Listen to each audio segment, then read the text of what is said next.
Are you ready to transform your summer into an epic splash-tastic adventure? Say goodbye to wasteful, single-use water balloons and hello to the ultimate in reusable, eco-friendly fun with reusable water balloons.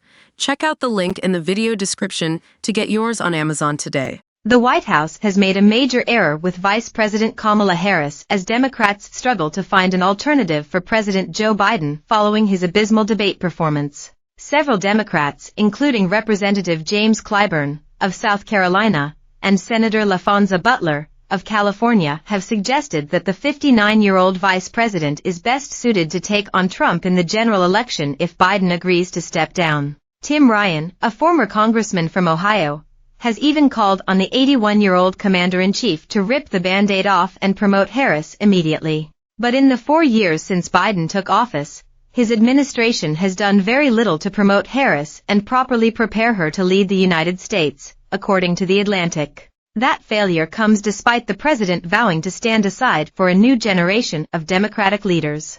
When he campaigned for president in March 2020, Biden stood with Ensign Harris, as well as Senator Cory Booker and Michigan Governor Gretchen Whitmer, touting the three as the next generation of Democrats. "Look, I view myself as a bridge, not as anything else," he said. "There's an entire generation of leaders you saw stand behind me.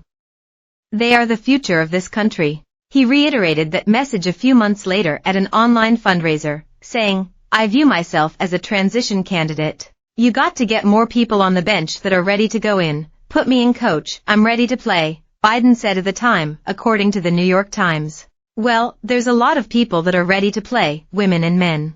Then when he announced that Harris would serve as his running mate in August 2020, Biden touted the then-senator as a fearless fighter for the little guy, and one of the country's finest public servants. But Biden's team would refuse to answer questions about whether Harris was prepared to take over as president, not because they had doubts about her ability to lead the country, but because they resented the implication that there may come a time when she would have to, The Atlantic reports. Any questions about the subject were then brushed off as distractions, informed by a Republican talking point that a vote for Biden was actually a vote for a President Harris.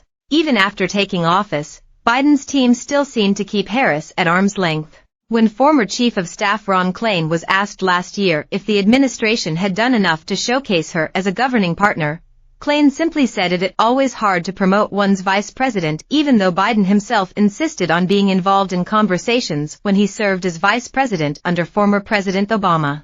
"Obviously, I wish, you could always do more, and you should do more," he told The Atlantic. His successor, Jeff Zients, also seemed to struggle with the question. He was asked if he could recall a time when the president had noticeably leaned on Harris for guidance. Zients replied that Harris was essential to making equity part of the administration's COVID response, but could not recall another example. Some Democrats now argue that the Biden administration has doomed any hope for a Harris presidency. Her first year in office was marred by staffers quitting in droves, and she had been tapped early on to lead the administration's approach to determine the root causes of illegal immigration and stop the influx of migrants crossing the southern border. "You sent her to do immigration, but then aren't willing to do anything on it," Tim Ryan told The Atlantic. As a result, he said, Democrats have completely lost the issue to Republicans. And you certainly can't blame her for that. Still, Harris has gained some popularity among abortion activists after she traveled across the country speaking about the issue in the lead-up to the 2022 midterms.